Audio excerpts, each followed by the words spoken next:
ICET adalah ringkasan kepada International Convention on the Elimination of All Forms of Racial Discrimination, atau dalam bahasa Melayu, Konvensyen Antarabangsa tentang penghapusan semua bentuk diskriminasi perkauman.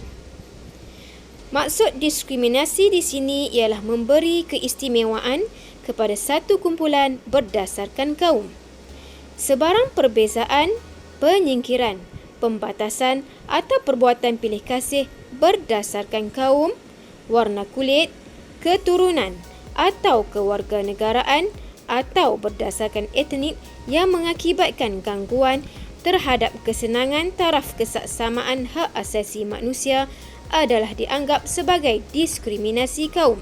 Laporan ratifikasi ICET hanya disediakan dalam bahasa Inggeris, menyebabkan ramai rakyat tidak jelas dalam memahami isu ICET ini. Bagi membantu rakyat Malaysia memahami isu ICET, video ini menjelaskan tentang sejarah ICET, status ratifikasi ICET oleh Kerajaan Malaysia, sebab penolakan ICET oleh Kerajaan Malaysia, implikasi ratifikasi ICET dan tindakan solusi untuk memahamkan rakyat Malaysia tentang isu ini. Saya akan menerangkan tentang pengenalan UPR dan show UPR di Malaysia. Semakan perkara sejagat ataupun Universal Periodic Review terpanggil UPR adalah satu proses unik untuk menilai semula rekod hak asasi manusia daripada 193 negara ahli PBB. Ia diadakan 4 atau 5 tahun sekali dengan tujuan utama dia adalah untuk menambah baik situasi hak asasi manusia dan berkongsi amalan terbaik yang boleh dipraktikkan oleh setiap negara ahli dan pihak-pihak berkepentingan.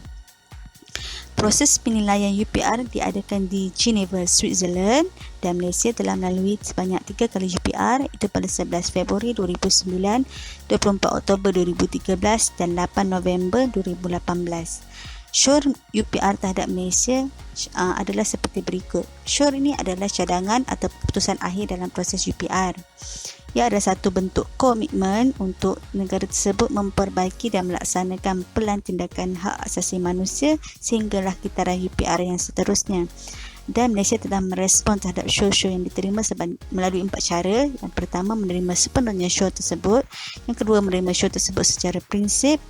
Dan ketiga, menerima show tersebut dan boleh melaksanakan sebahagian daripada show tersebut berdasarkan perlembagaan sedia ada. Dan yang keempat, tidak menerima ataupun sekadar mengambil maklum. Seterusnya kita ada 14 klasifikasi show Malaysia di UPR, antaranya adalah 1. Obligasi antarabangsa, yang kedua hak sivil dan politik, hak ekonomi, sosial dan budaya dan lain-lain. Sekarang kita akan meneliti sedikit sejarah dan latar belakang ICET.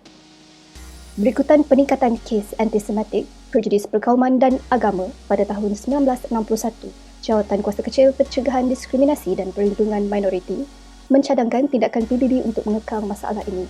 Perhimpunan Agung PBB mencadangkan cadangan ini pada tahun 1962 dan bersetuju melalui Resolusi 1779.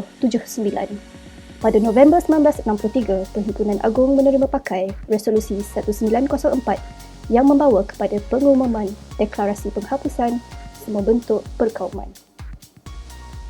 Pada 1964, draft convention diterima dan ICET akhirnya diwartakan pada 1965 dan dilaksanakan bermula 1969.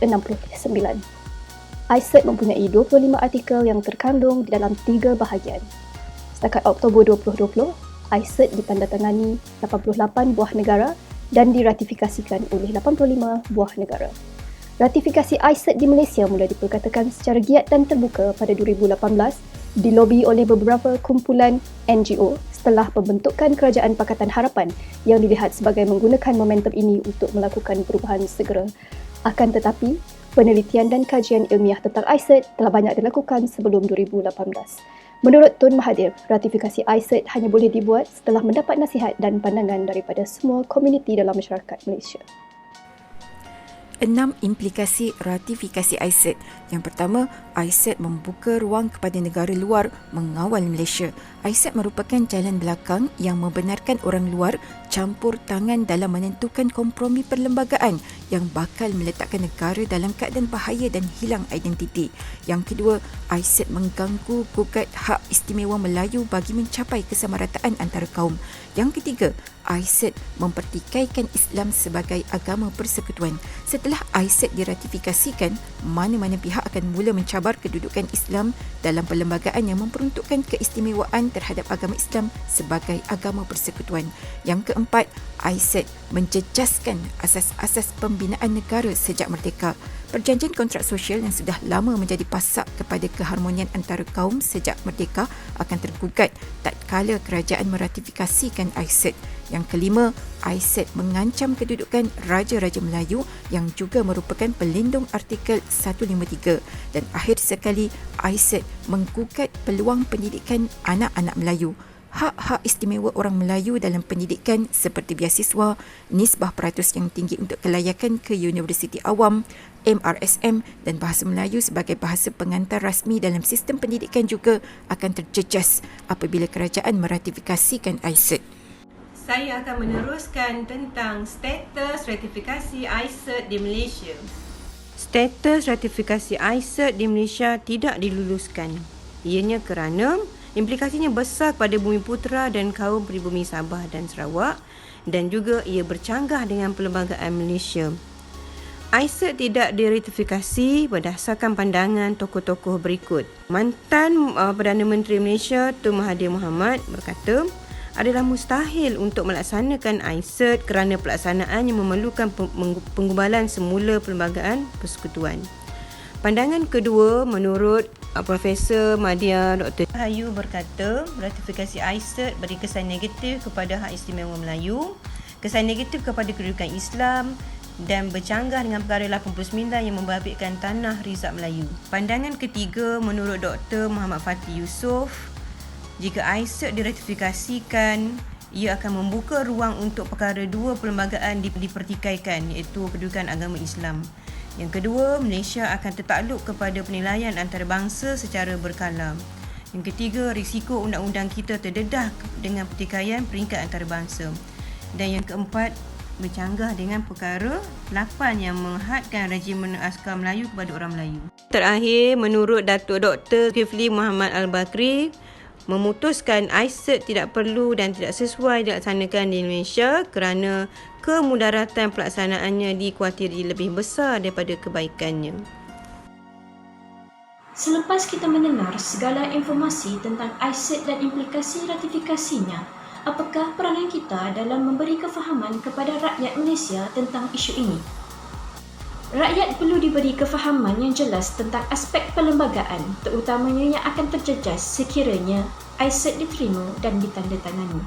Rakyat juga perlu faham tentang aspek perundangan domestik dan agama Islam supaya kefahaman yang cuba ditegakkan tidak dimanipulasi oleh pihak tertentu. Peranan NGO seperti Maksa dan Wafiq dilihat amat penting dalam memberi kefahaman yang jelas dalam konteks Malaysia dan Islam. Menurut Maksa, kebanyakan permasalahan diskriminasi seperti diskriminasi golongan mu'alaf, diskriminasi solat Jumaat di kalangan lelaki Muslim dan diskriminasi wanita bertudung boleh diselesaikan dengan memperbanyak program sokongan dan penguatkuasaan undang-undang anti-diskriminasi di tempat kerja. Peranan media massa dan media sosial perlu dioptimumkan agar mencapai golongan sasar belia dan remaja. Asas perlembagaan negara Malaysia dalam sistem pendidikan Malaysia juga wajar diperkenalkan. Cubaan meratifikasi ISET telah melahirkan percikan kemarahan dan juga kebimbangan terutamanya di kalangan kaum Melayu dan Bumiputera. Ratifikasi ISET bakal memberi kebebasan untuk golongan bukan Melayu membuat pelbagai tuntutan keserataan hak asasi di Malaysia. Iaitu, rakyat Malaysia wajib untuk memilih pemimpin kerajaan di kalangan Melayu Islam agar dapat memastikan kedaulatan Melayu dan Islam di Malaysia terjamin. Rakyat Malaysia, terutamanya Melayu Islam, perlu bersatu hati dalam menghalang sebarang agenda untuk meratifikasi ISET. Bersatu kita teguh, bercerai kita roboh. Sekian.